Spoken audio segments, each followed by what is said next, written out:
कलितकपूरोद्गान नामाभिरामम् गिरिशगिरिसुताभ्यां लालितं नित्यमङ्के स्वजनभरणशीलो शीलये विघ्नराजम्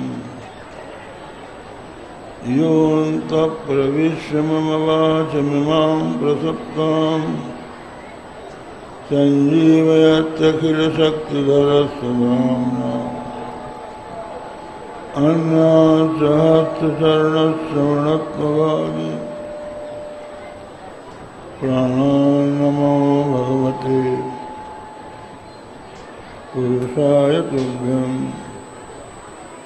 तद्दिव्यमव्ययं धाम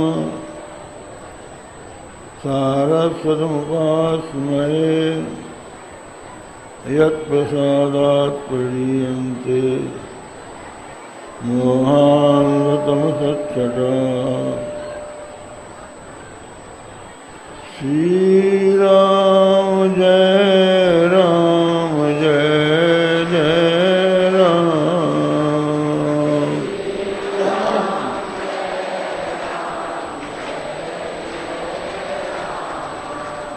श्रीराम जय राम जय जय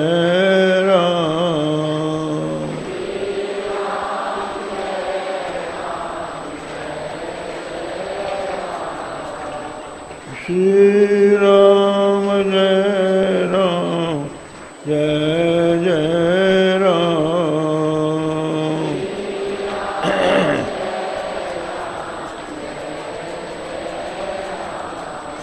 श्री राम जय राम जय जय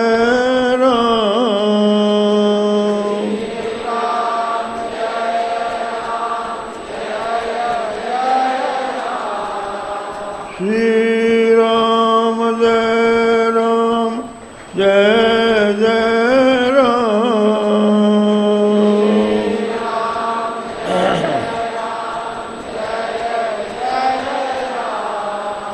श्री राम जय राम जय जय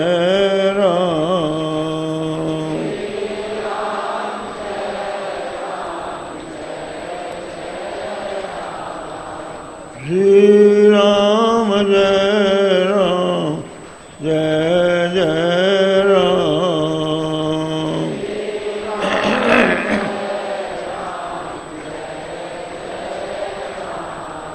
धर्म की अधर्म का प्राणियों में विश्व का गो माता की गो हत्या हर हर महादेव।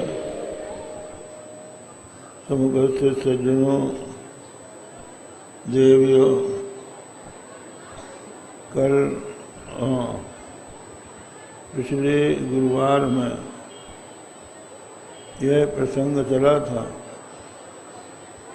कि भगवान आदि शंकराचार्य ने भगवान श्री कृष्ण को माता के रूप में संबोधित किया। यह कहा, मेरी कृष्ण नाम की माँ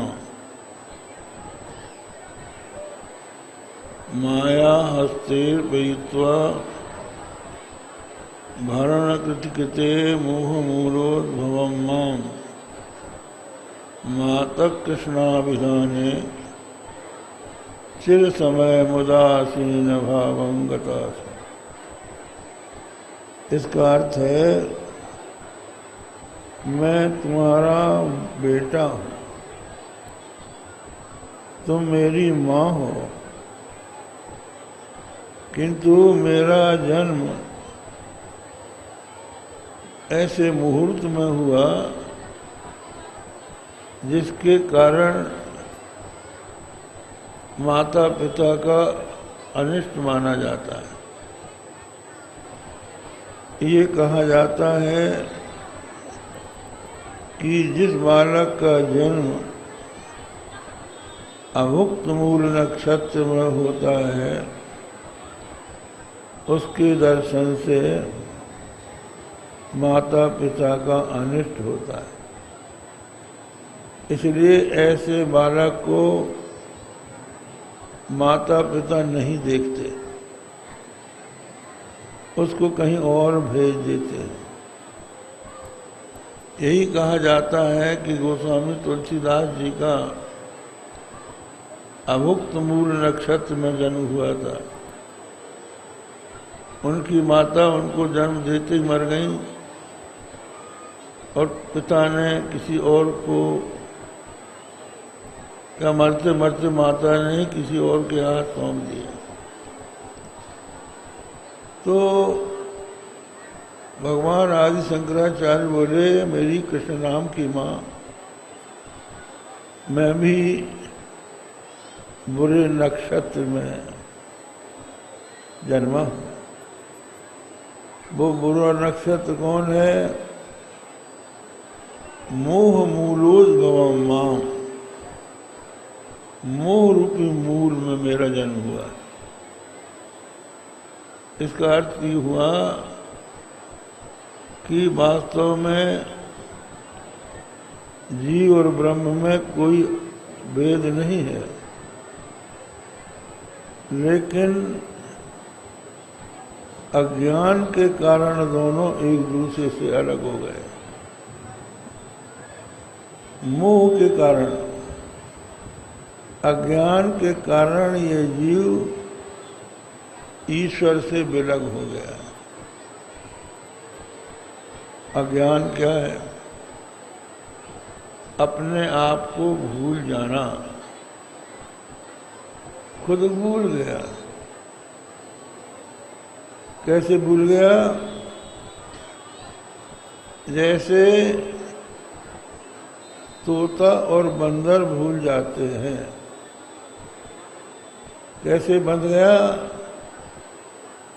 जैसे तोता और बंदर बन जाते हैं।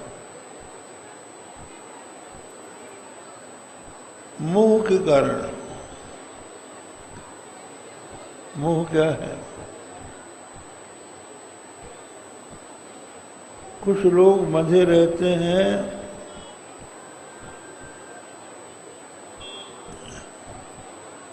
भोगों की लालसा में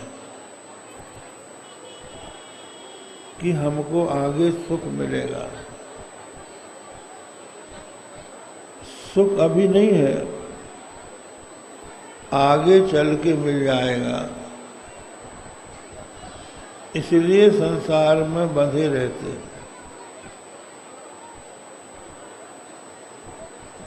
आप देखिए, बालक जन्म लेता है, पहले जब विवाह होता है तो विवाह के कुछ दिनों के ही पश्चात माता पिता ये सोचने लगते हैं कि जब बेटा जन्म ले लेगा तब हम सुखी हो जाएंगे। अभी सुखी नहीं है। साल दो साल बिना बेटे के अगर बीत गए तो हम लोगों के यहाँ आने लगते हैं, कहते हैं महाराज आशीर्वाद दे दो, कोई संतान हो जाए। बिना संतान के हम सुखी नहीं हैं। अब संतान हो गई तो सोचते हैं कि जब ये बड़ा हो जाएगा तब हम सुखी होंगे। थोड़ा बड़ा हो जाए, फिर सोचता है कि पढ़ लिख जाए तो सुखी हो जाएंगे। पढ़ लिख गया तो कहीं अच्छी नौकरी लग जाए, व्यवसाय से लग जाए तो हम सुखी होंगे। व्यवसाय हो गया, सोचता है कि अब इसका विवाह हो जाए तो सुखी होंगे।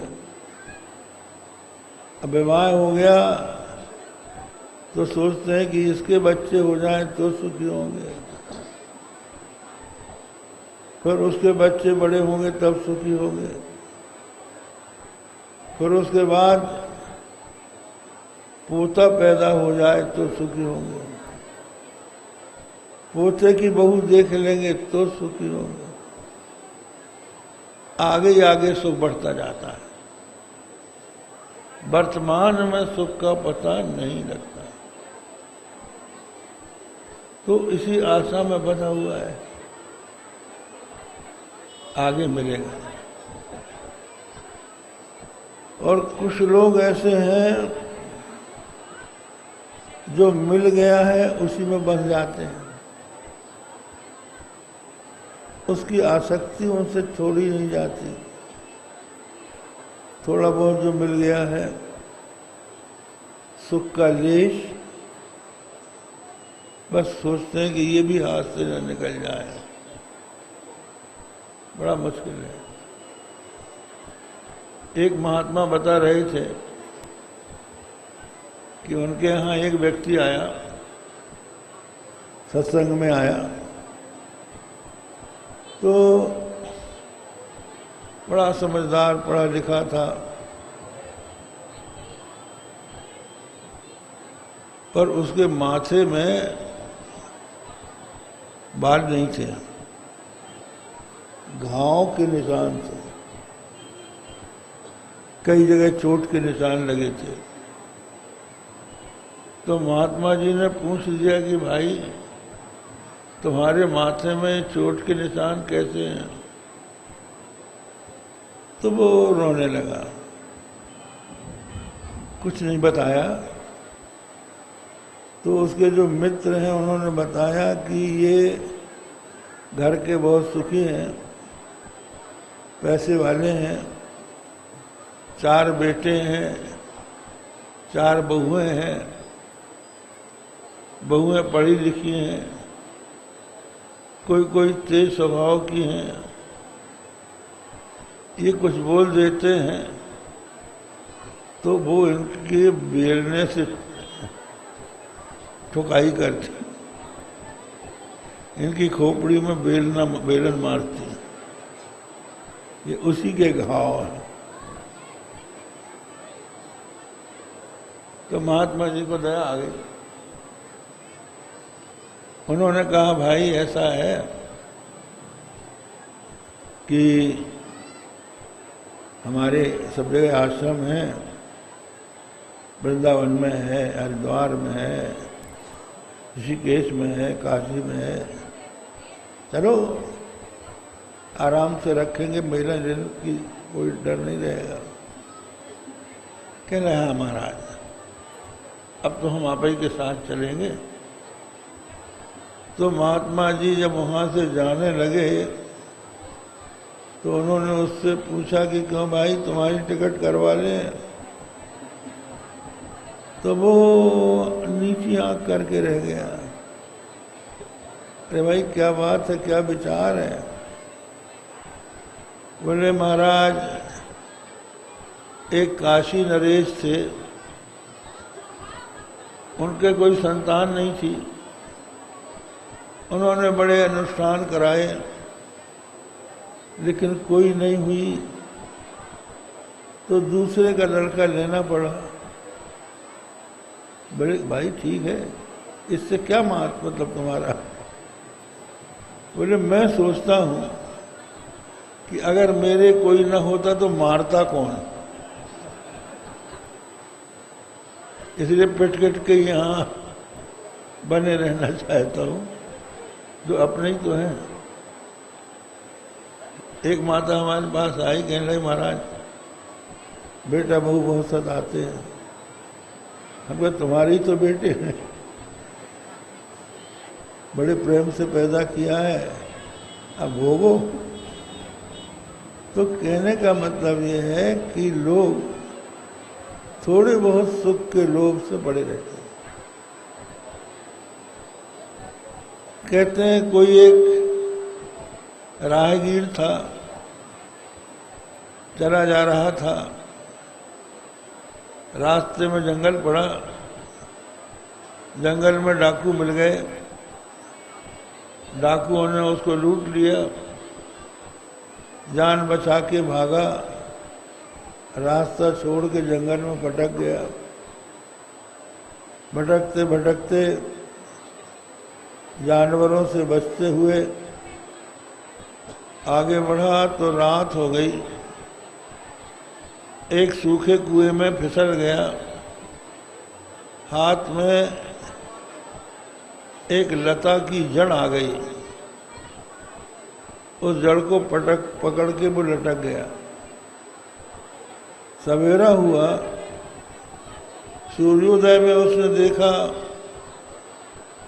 कि हम सूखे कुएं में लटक रहे हैं। कुएं के नीचे एक बहुत भयंकर विषैला सांप है जो फन उठाए हमारे गिरने की रास्ता देख रहा है।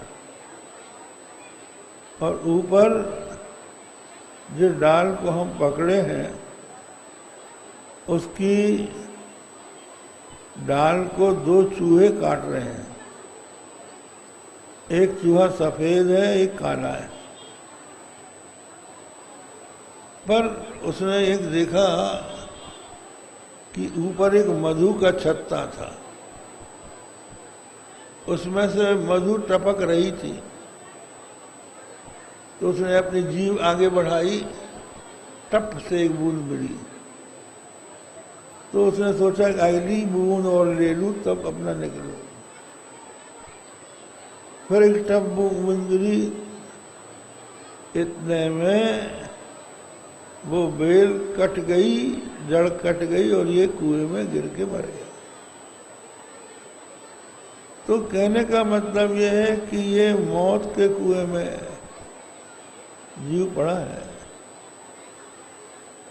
गुरु और शास्त्र जो है ये सूर्योदय है, ये दिखाते हैं कि तुम कहाँ हो, लेकिन संसार के क्षणिक सुख के मधुबिंदु के लोभ से वहीं पड़ा है,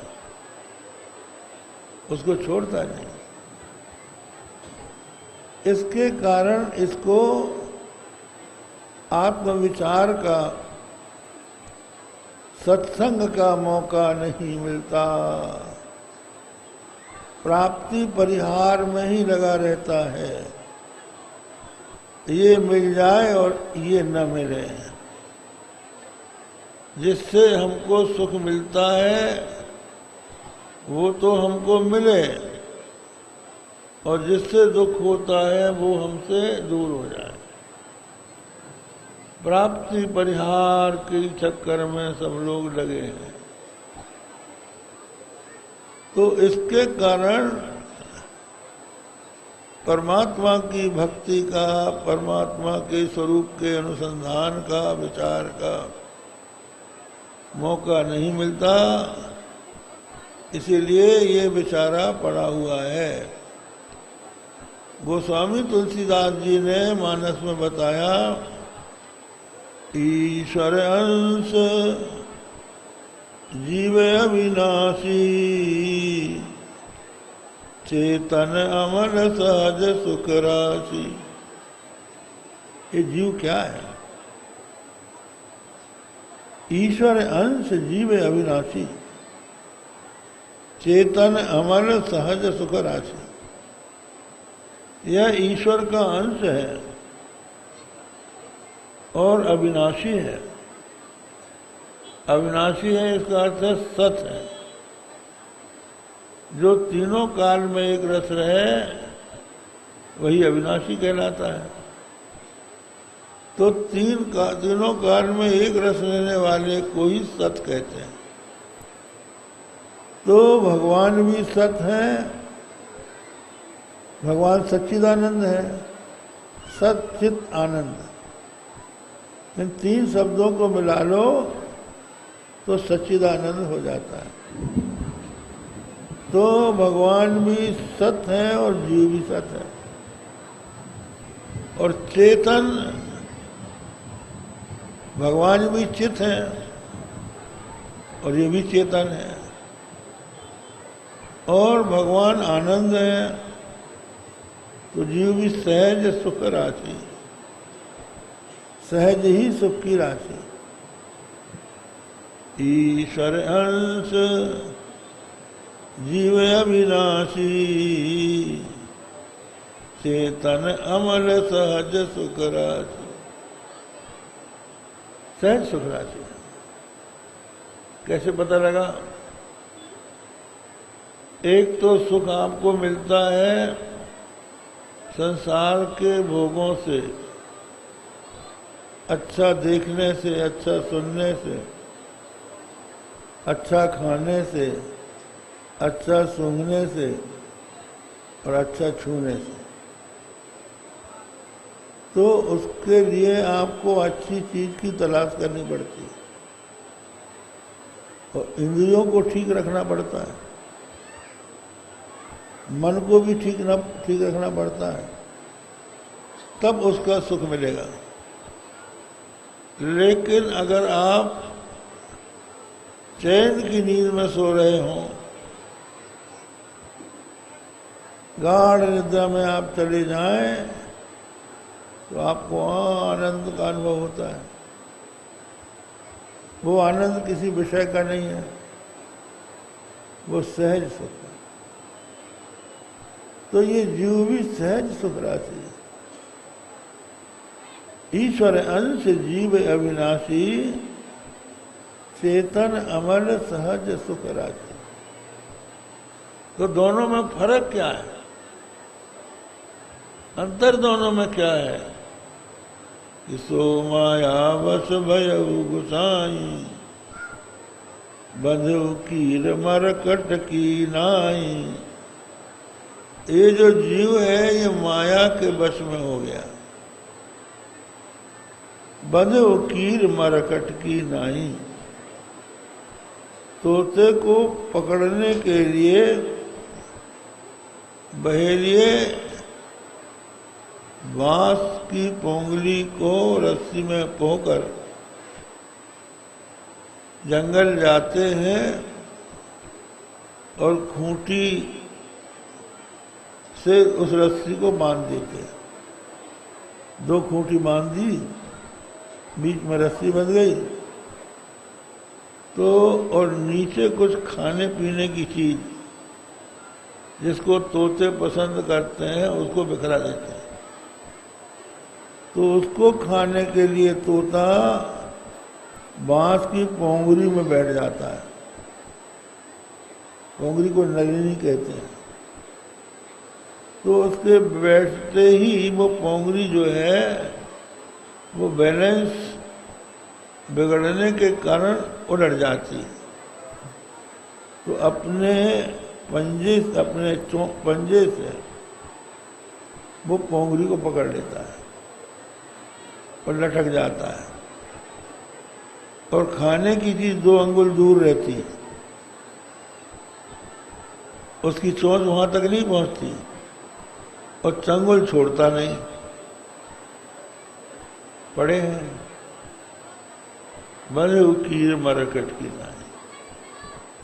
अपनी चोंच से, अपने पंजे से पोंगरी को पकड़ के लटक गया है, पर समझता है कि इस पोंगरी ने पकड़ा है। लटके हैं और बहेलिया आता है, लटके हुए तोतों को पकड़ पकड़ के अपनी झोली में भर के ले जाता है, बाजार में बेच देता है। तो कीर बांधा गया। किसी महात्मा को दया आ गई, उन्होंने कहा इन तोतों को बचाना चाहिए। तो जंगल में इकट्ठे हुए तोतों के बीच में और प्रवचन दिया, देखो भाई तोते, तुमने पोंगली को पकड़ा है, तुमको पोंगली ने नहीं पकड़ा है, तुम छोड़ दो और उड़ जाओ। उन्होंने रट लिया, देखो भाई तोते, तुमको पोंगली ने नहीं पकड़ा है, तुमने पोंगली को पकड़ा है, तुम छोड़ दो और उड़ जाओ।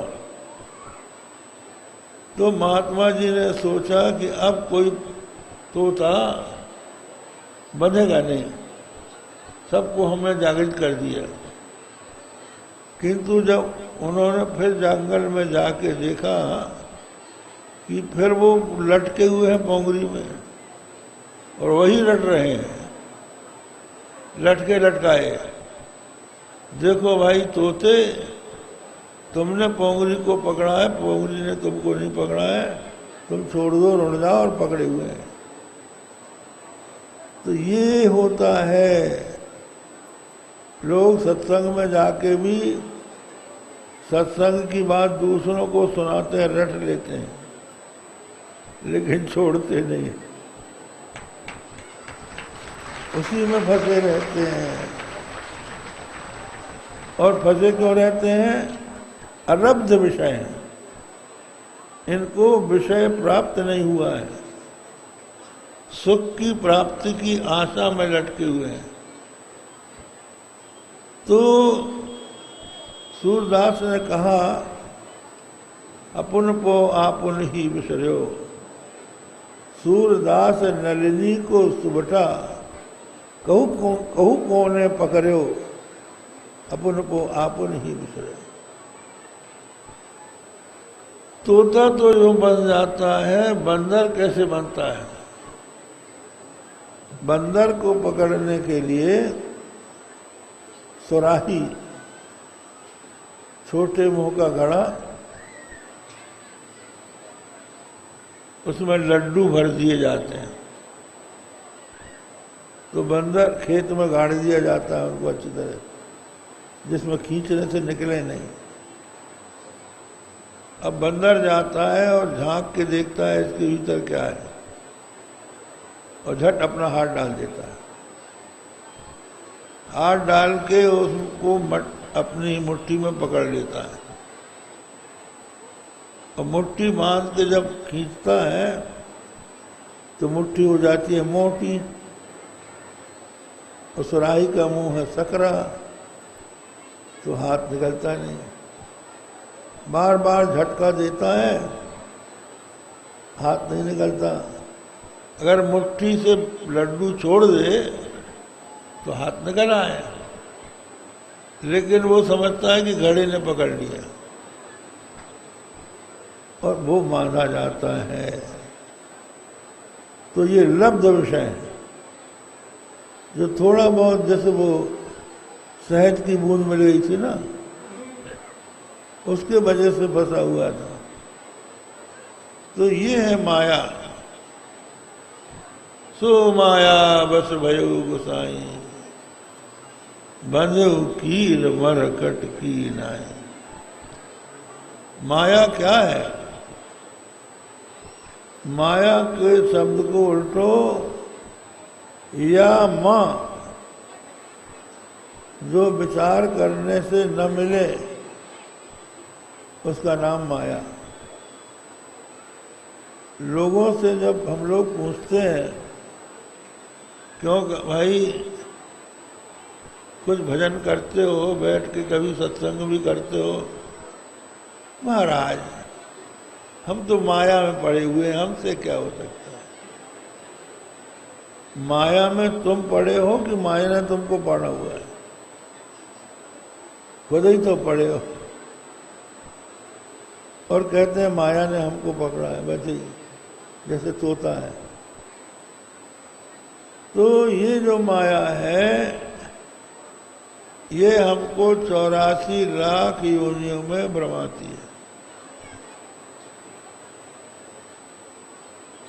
कर्म करते हैं तो जन्म लेते हैं, और जन्म लेते हैं तो फिर कर्म करते हैं, कर्म करते हैं तो फिर जन्म होता है, फिर जन्म लेके कर्म करते हैं तो फिर मरते हैं, फिर जन्म लेते हैं। जन्म कर्म के चक्र में जीव पड़ा हुआ है। तो क्यों पड़ा हुआ है? कर्म क्यों करता है? कामना से करता है। कुछ चाहिए तो अपनी चाह को पूरी करने के लिए कर्म करता है, और कभी कभी शुभ की जगह अशुभ भी कर लेता है। कामना जब बढ़ जाती है तो मनुष्य फिर उचित अनुचित नहीं देखता, फिर वो ये देखता है कि कैसे हमारी इच्छा पूरी हो, चाहे जिस ढंग से हो।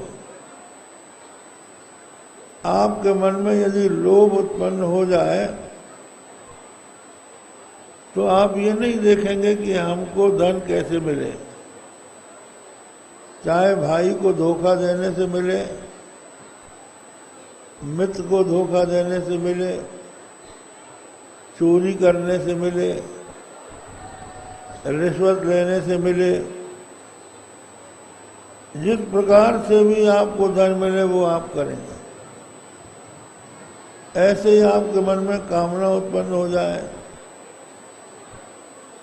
तो जहाँ मनुष्य की इच्छाएं बढ़ जाती हैं तो उन इच्छाओं के बढ़ जाने से वह सीमा का उल्लंघन करने लग जाता है। इसलिए भगवान ने कहा त्रिविधम नरकस्येदम द्वारम नाशनमात्मनः काम क्रोध तथा लोभ तस्मादेतत्त्रयम् त्रयम् त्यजेत। ये 3 नरक के द्वार हैं। कौन कौन से? काम, क्रोध और लोभ। नरक के द्वार कैसे हैं? काम मनुष्य के मन में है, पर वो नरक का द्वार तब बनता है जब वो शास्त्र की सीमा का उल्लंघन करता है। आप अपनी पत्नी में संतान पैदा करें तो वो धर्म से अविरुद्ध काम है, पर अपनी इच्छा की पूर्ति के लिए परस्त्री गमन करने लगे तो वो धर्म के विरुद्ध हो जाता है और वो नरक का द्वार बन जाता है। क्रोध भी, माता पिता भी क्रोध करते हैं। बेटे को अच्छे रास्ते में लगाने के लिए धमकाते हैं। गुरु भी क्रोध करते हैं, नाराज होते हैं, लेकिन दूसरों के अपकार के लिए नहीं, दूसरों के कल्याण के लिए आप क्रोध करें तो वो क्रोध नरक का द्वार नहीं है। जब किसी को नुकसान पहुंचाने के लिए, किसी की हिंसा के लिए आप क्रोध करें तो वो क्रोध आपके नरक का द्वार हो जाएगा। लोभ का हम बता ही चुके। तो भगवान ने तो ये कह दिया, धर्मा विरुद्धो भूतेषु कामोस्मि भरतर्षभ। हे अर्जुन, धर्म से अविरुद्ध जो काम है वो मेरा स्वरूप है। उसी प्रकार धर्म से अविरुद्ध जो अर्थ है, धन है, वो भी भगवान का स्वरूप है।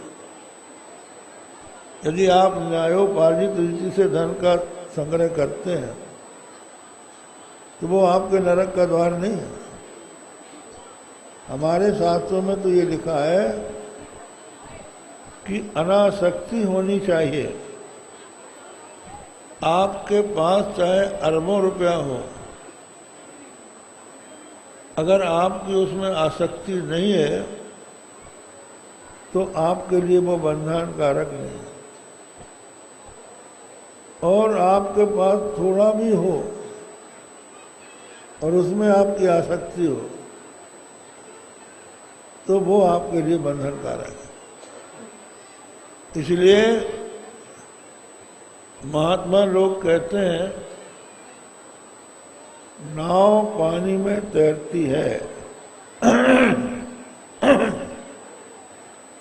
कितना ही गहरा पानी हो नाव उसमें तैरती रहेगी। बशर्ते कि नाव में पानी ना हो। नाव में पानी आया तो डूबेगी। तुम संसार में रहो लेकिन संसार तुम्हारे भीतर न रहे। इसलिए हमारे सनातन धर्म में राजा जनक जैसे लोग राज करते हुए भी विदेह कहलाए। भगवान श्री राम भी गृहस्थ आश्रम में रहते हुए हमारे आदर्श बन गए। आवश्यक नहीं है कि आप सब कुछ छोड़ दें। सब कुछ त्याग करने के बाद भी अगर आपके मन में त्याग का अभिमान है तो वो त्याग का अभिमान आपके लिए बंधनकारक है। इसलिए अभिमान का ही त्याग करना चाहिए। तो नाव में पानी ना आने पाए, पानी में नाव तैरती रहे। कमल पत्र के समान संसार में निर्लिप्त रहना चाहिए। जैसे कमल के पत्ते में पानी की बूंद झिलमिल झिलमिल रहती है लेकिन वो उसमें भिजती नहीं है, उसी तरह संसार में रहते हुए भी संसार में जिसकी आसक्ति नहीं है वो संसार में रहते हुए भी असंसारी है। तो सबसे पहला त्याग ये है कि हम एक सीमा का निर्धारण कर लें। सब निष्पास रूप रस गंध संसार के व्यवहार करें, इंद्रियों के द्वारा इनका उपभोग करें, भोजन करें। भोजन बिना किए तो आप जिंदा नहीं रह सकते, लेकिन जो आप भोजन करें वो आपकी न्याय की कमाई से पैदा हुआ होना चाहिए। आपकी न्यायोपार्जित संपत्ति से आप खाइए। दूसरों का लूट के ठग के मत खाइए। भोजन कीजिए लेकिन ये देखिए कि जो हम भोजन कर रहे हैं वो भोजन मांस, मछली, सुरा या और कोई अमेज वस्तु से तो नहीं बना है। अगर वो अपवित्र वस्तु से बना है तो वो भोजन त्याज्य है। शास्त्रों ने कहा ऐसा मत खाओ। लहसुन प्याज दुर्गंध होती है इसलिए मत खाओ। मांस मत खाओ क्योंकि बिना जीव की हिंसा के मांस नहीं बनता है। मांस खाने वाले जो है 8 आदमी उससे पाप के बागी होते हैं। बेचने वाला, खरीदने वाला, मारने वाला, बनाने वाला, परोसने वाला, खाने वाला, प्रशंसा करने वाला, ये सब नरक के भागी हैं। इसलिए मांसाहार का त्याग कर देना। तो पहले अपने आप को, अपनी इंद्रियों को थोड़ा सा संयत कीजिए। अधर्म के रास्ते से हटकर धर्म के रास्ते पर आइए और धर्म के रास्ते पर आकर वो जो विषय हैं उनके प्रति भी अपनी आसक्ति को हटा लीजिए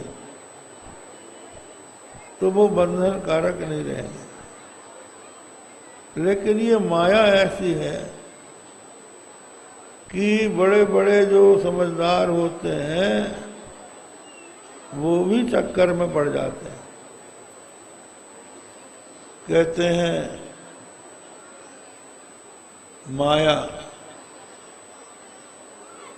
माया ने न जाने कितने लोगों को बंधन में डाल रखा है, तो उससे लोग मोहित हो जाते हैं। वस्तु को देखकर ना समझी के कारण उसको अपना लक्ष्य बना लेते हैं। तो सो माया बस भयो गुसाई, तो माया के हाथ में जब ये जीव पड़ जाता है तो ये 84 लाख योनियों में भटकता है। वहां भटककर विषयों के लालच में सुख की इच्छा से कर्म करता है, कर्मों का फल भोगने के लिए जन्म लेता है। फिर तो कदाचित भगवती की चरण में अगर ये आ जाए, माँ की शरण में आ जाए और ये कहे कि माँ अब मैंने बहुत भटक लिया, कृपा करके मुझे करुणामयी दृष्टि से देख लो।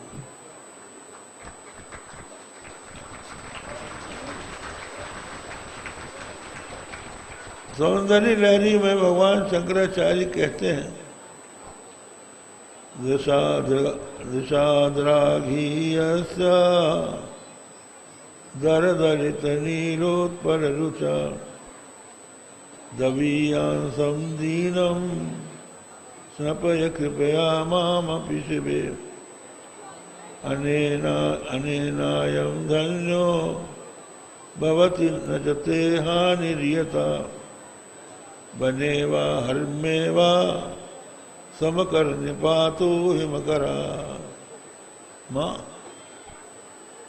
आपके जो नेत्र है वो विशाल नेत्र है। भगवती के नेत्रों को कमल के समान बताया। कमल के समान भगवती के विशाल नेत्र हैं। कहा जाता है कि कान तक भगवती के नेत्र फैले हुए हैं। तो दर दलित नीलोत्पल रुचा,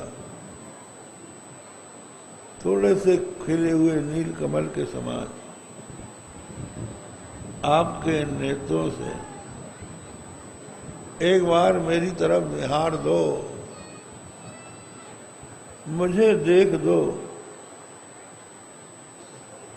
दिशा दाघीयस्य दर दिलित नीलोत्पल रुचा जभी आंतम दीना। मैं अत्यंत दीनहीन हूं, आपके नेत्रों से स्वाभाविक रूप से करुणा अमृत की वृष्टि होती है। भगवती के नेत्रों से अमृत झरता है। वो अमृत काय का है? करुणा का है, दया का है।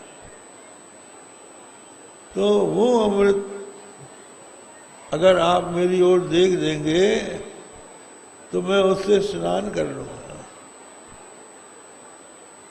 और उसी से मैं धन्य हो जाऊंगा।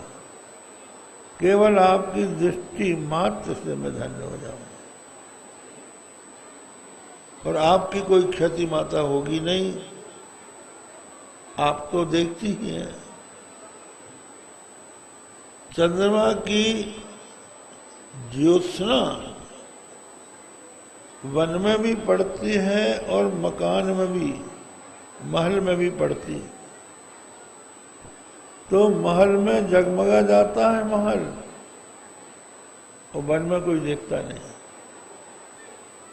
लेकिन दृष्टि ज्योत्सना उसकी समान होती है। आप सबको देखते हैं। अब बात क्या है? लोग पूछते हैं कि भगवान हमारे ऊपर भगवती की कृपा कब होगी, ये बताइए।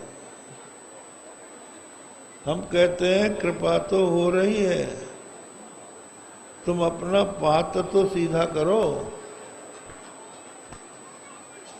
औंधा पात्र रहेगा तो कितनी वर्षा हो जाए एक बूंद पानी नहीं जाएगा प्याले में। आपका हृदय रूपी प्याला जब सीधा होगा भगवान भगवती की ओर आप देखेंगे और ये कहेंगे कि मुझे करुणामयी दृष्टि से देख दो, तो भगवती आपको देखेंगी। देख तो रही है, आप उसी से न्याय ले जाए। यमे वैश वृणुते तेन लभ्य तस्यैष आत्मा विवृणुते तनुगम स्वाम। कहते हैं, उपनिषद कहते हैं, परांचिखानि व्यतुणत स्वयंभू तस्मात् परां पश्यति नान्तरात्मन। ब्रह्मा ने इंद्रियों को बहिर्विषयावगाहिनी बना दिया।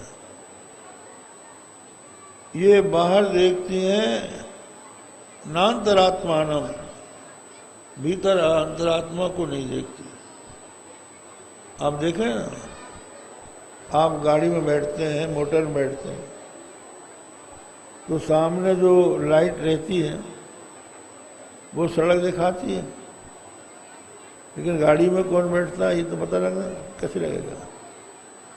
वो लाइट जो है भीतर नहीं है, वो बाहर जा रही है। आंख बाहर देख रही है, कान बाहर सुन रहे हैं, नाक बाहर का सूंघ रही, भीतर कौन बैठा है। जब ये मुझे इनकी तरफ इनको जब लौटाया जाएगा तब ना दिखेगी। तो कहते हैं ब्रह्मा जी ने इन इंद्रियों को जो बहिर्मुख बना दिया, मानो इनकी हत्या कर दी। जो आत्मा का दर्शन करने से ये वंचित हो गई, बाहरी विषयों को देखती रह गई हैं। कोई एक धीर समझदार पुरुष इनको मोड़कर अपनी आत्मा की ओर देखता है, तो कश्चित धीरा सविषयभ्यो धियम इंद्रियम सविषयो धियम बुद्धिम निगृणाति धीरा। अपने विषयों से बुद्धि और इंद्रियों को जो रोक देता है वो धीर है।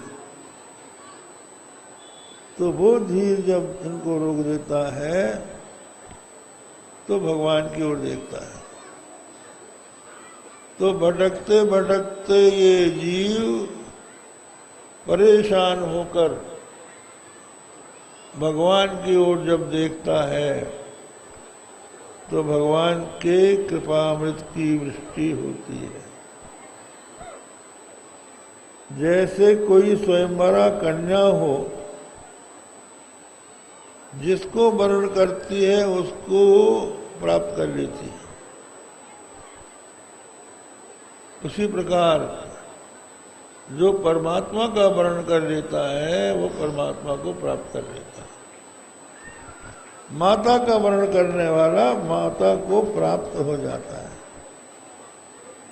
इधर से अपना मन हटा के माँ के चरणों की ओर लग जाए, उन चरणों का ध्यान करे।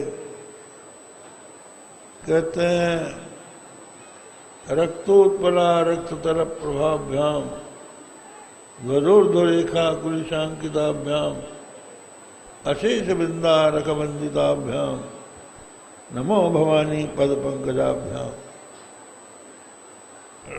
लाल कमल के समान जिनके चरण तल की प्रभा है और जिनके चरणों में ध्वजा ऊर्ध्व रेखा और वज्र अंकित है, और बड़े बड़े देवादिदेव जिन चरणों के सामने अपने मस्तक झुकाते हैं, वो भगवती के चरणारविंद का स्मरण करो। तो सारी विपत्तियां दूर हो जाएंगी। भगवान शंकराचार्य से लोगों ने पूछा, आपदि किं करणीयम, यदि हमारे ऊपर आपत्ति आ जाए, आपत्ति की घनघोर घटा आ जाए तो क्या करें? तो उन्होंने कहा, स्मरणीयम चरण युगल अम्बाया, अम्बा के युगल चरणार बिंदों का स्मरण करना चाहिए। उनके चरणार बिंदों का स्मरण करने से आपत्ति नष्ट हो जाती है।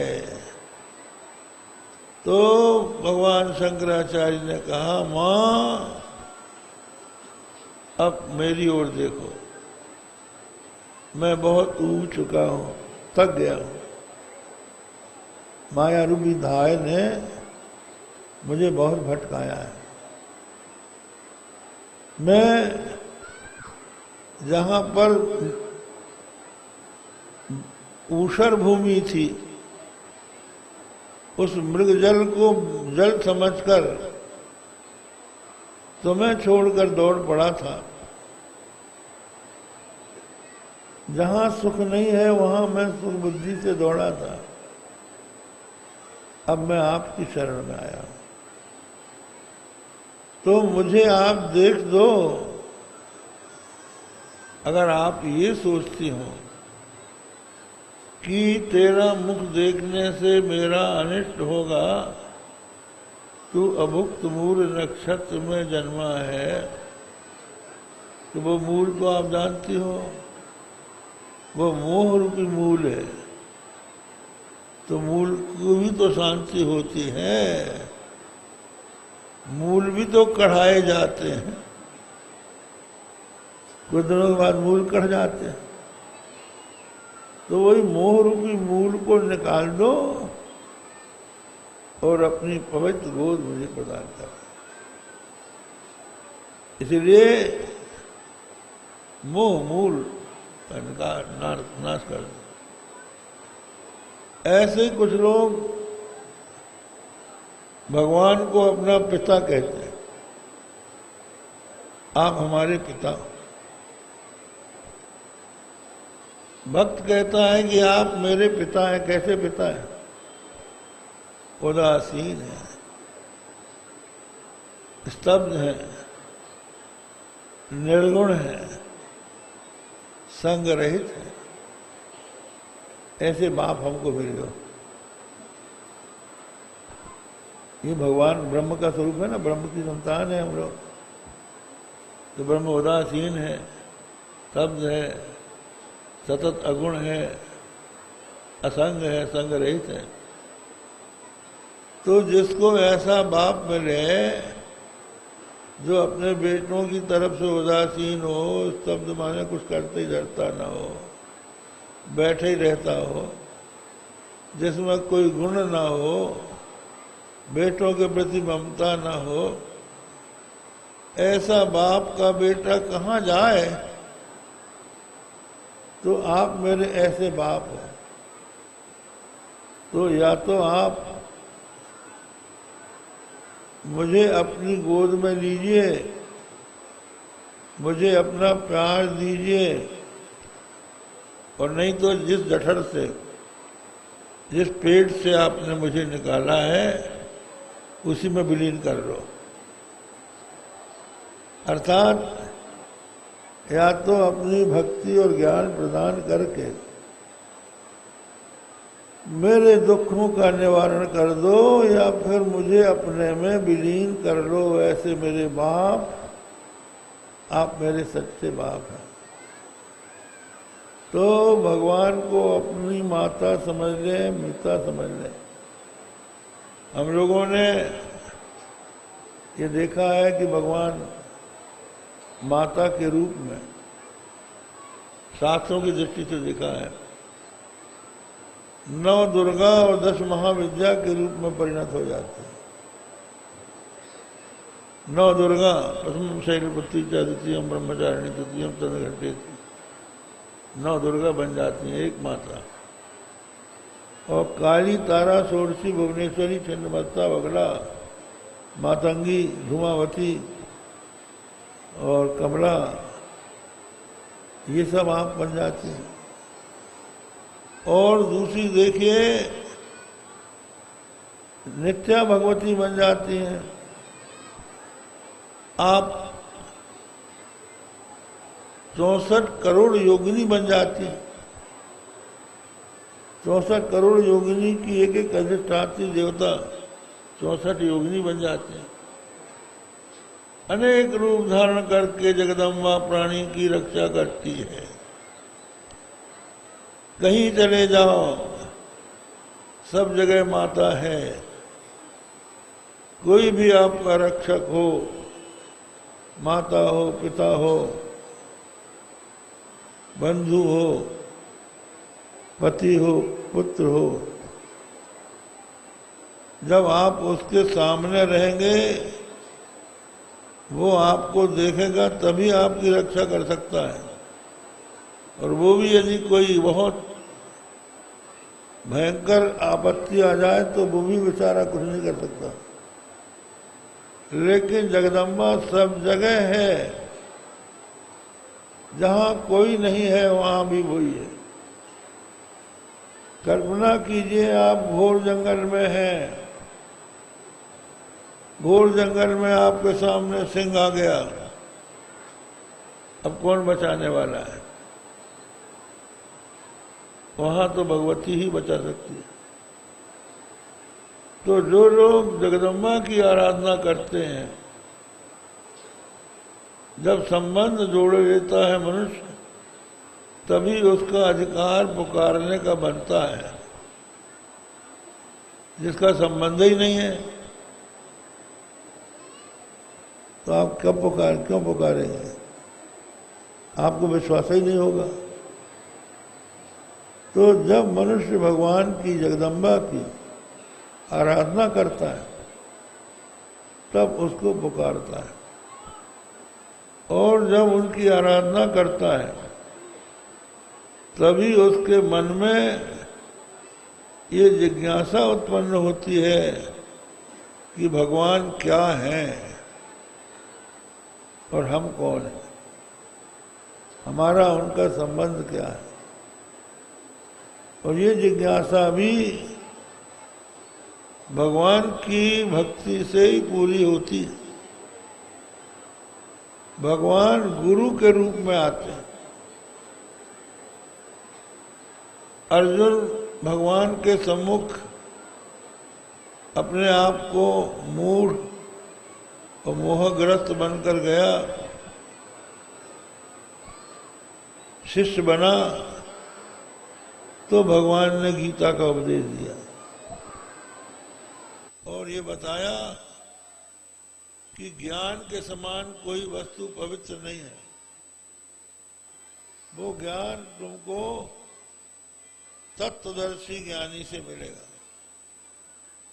तद विद्धि प्रणिपातेन परिप्रश्नेन सेवया उपदेक्ष्यन्ति ते ज्ञानम ज्ञानिनः तत्वदर्शिनः। आपको यदि ज्ञान प्राप्त करना हो तो तत्वदर्शी ज्ञानी के पास जाओ। कहते हैं वो आपको ज्ञान का उपदेश देंगे। तो हम लोग तो ये मानते हैं कि भगवान ही तत्वदर्शी गुरु के रूप में मिलकर शिष्य के अज्ञान अंधकार को दूर करते हैं।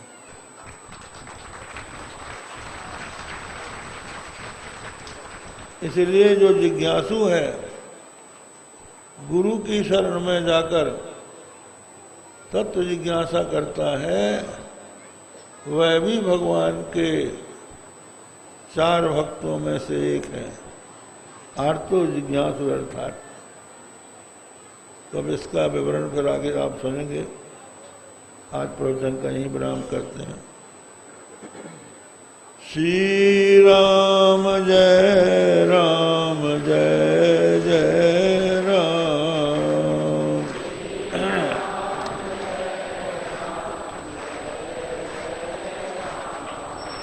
श्री राम जय जय राम।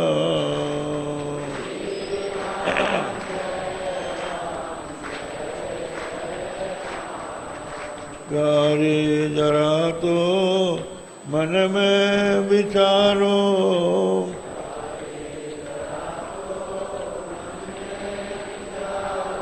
क्या साथ लाए अरुले चलोगे।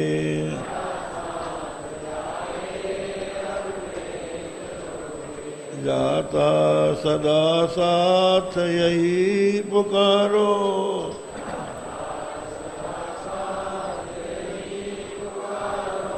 गोविंद दामोदर माधवेति।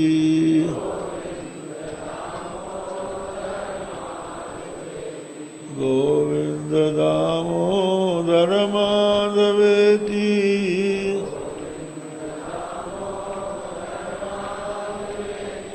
हे कृष्ण हे यादव हे सखेति।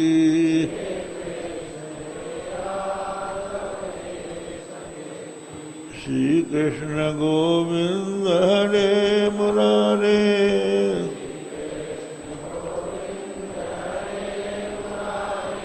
हे नाथ नारायण वासुदेव।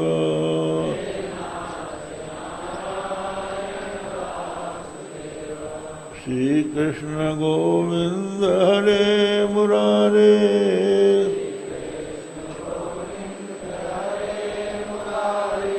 हे नाथ नारायण वासुदेव।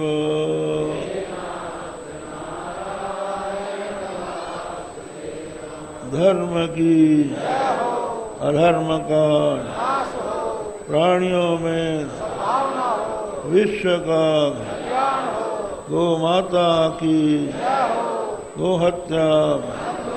हर हर महादेव।